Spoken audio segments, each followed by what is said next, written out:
বাধা আসবেই আগেই ধারণা করেছিলেন বিএনপি নেতারা, কিন্তু সেই বাধা কিভাবে পেরোনো যাবে এটাই ছিল তাদের চ্যালেঞ্জ।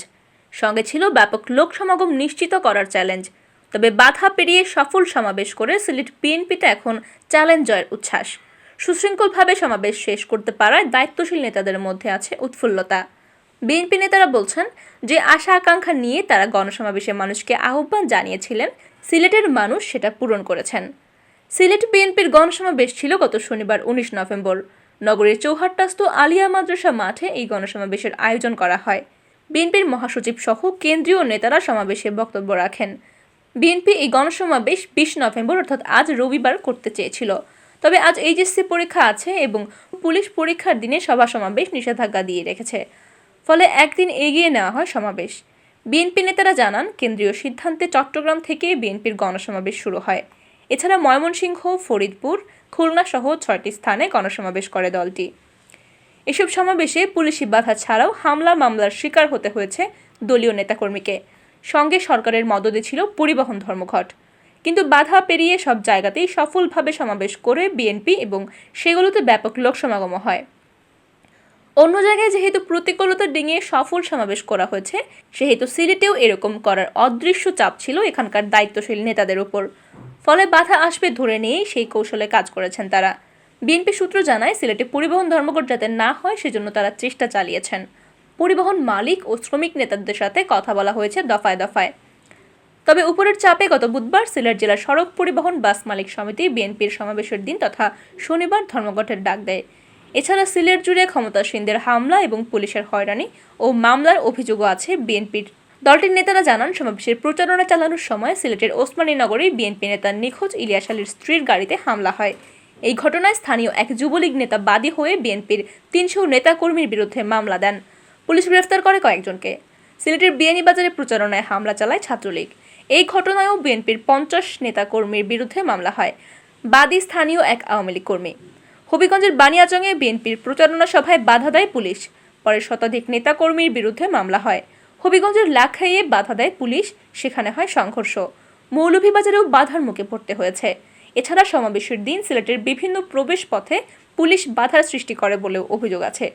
এদিকে পরিবহন ধর্মঘট শুধু সিলেট জেলায় আটকে থাকেনি, বিভাগের অন্য ৩ জেলাতেও ডাক দেওয়া হয় ধর্মঘটের। ফলে সমাবেশী নেতাকর্মীদের উপস্থিতি নিয়ে আরও চাপের মুখে পড়ে বিএনপি। বিএনপির একাধিক নেতা জানান, বাধার বিষয়টি মাথায় রেখে কৌশল কী হতে পারে তা নিয়ে আগেই ভেবে রেখেছিলেন তারা। ফলে ধর্মঘট আসার পরপরই সিলেট জুড়ে নেতাকর্মীদের কাছে বার্তা পৌঁছে যায়। সে কারণে গত বৃহস্পতিবার থেকেই বিএনপি ও অঙ্গ সংগঠনের নেতাকর্মীদের ভিড় জমে সমাবেশস্থল আলিয়া মাদ্রাসা মাঠে।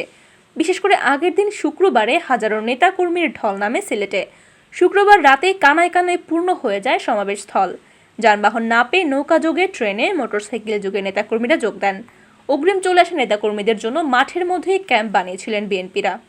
সেখানে তারা অবস্থান নেন। মাঠের মধ্যেই চলে রান্নাবান্না এবং খাওয়ার কাজ। এছাড়া বেশ কয়েকটি কমিউনিটি সেন্টারও ভাড়া করে বিএনপি, সেগুলোতে রাত্রি যাপন করেন বিএনপির নেতাকর্মীরা। সমাবেশের দিন শনিবার সরেজমিন দেখা যায় সমাবেশস্থল আলিয়া মাদ্রাসা মাঠ ছাড়িয়ে জনসমাগম আশপাশের প্রায় ১.৫ কিলোমিটার এলাকায় ছড়িয়ে পড়ে। বিএনপির দাবি, কয়েক লাখ মানুষের উপস্থিতিতে স্মরণকালের সবচেয়ে বড় সমাবেশ হয়েছে সিলেটে। জানতে চাইলে সিলেট জেলা বিএনপির সভাপতি আব্দুল কাইম চৌধুরী জানান, এত বাধা, এত বিপত্তি উপেক্ষা করেও লাখ লাখ মানুষ সমাবেশে উপস্থিত হয়েছিলেন। চ্যালেঞ্জ ছিল, সেই চ্যালেঞ্জ দৃঢ়ভাবে মোকাবেলা করেছেন বিএনপির প্রতিটি নেতাকর্মী। কোনো বাধা, হামলা মামলার ভয় পাননি নেতাকর্মীরা। তিনি বলেন, বিএনপি যে জনগণের দাবি নিয়ে, গণমানুষের দাবি নিয়ে আন্দোলন করছে তা প্রমাণ করে দিয়েছেন সিলেটবাসী। আমরা গোটা সিলেটবাসীর কাছে কৃতজ্ঞ। আমরা যে আশা আকাঙ্ক্ষা নিয়ে তাদেরকে সমাবেশে আহ্বান করেছিলাম, স্বতঃস্ফূর্তভাবে উপস্থিত হয়ে তারা তা পূরণ করেছেন। সিলেটবাসীকে আমাদের অভিবাদন।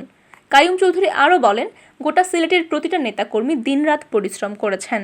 বিএনপির পরিবারের সবার সম্মিলিত প্রচেষ্টায় স্মরণকালের সবচেয়ে বড় সমাবেশ হয়েছে।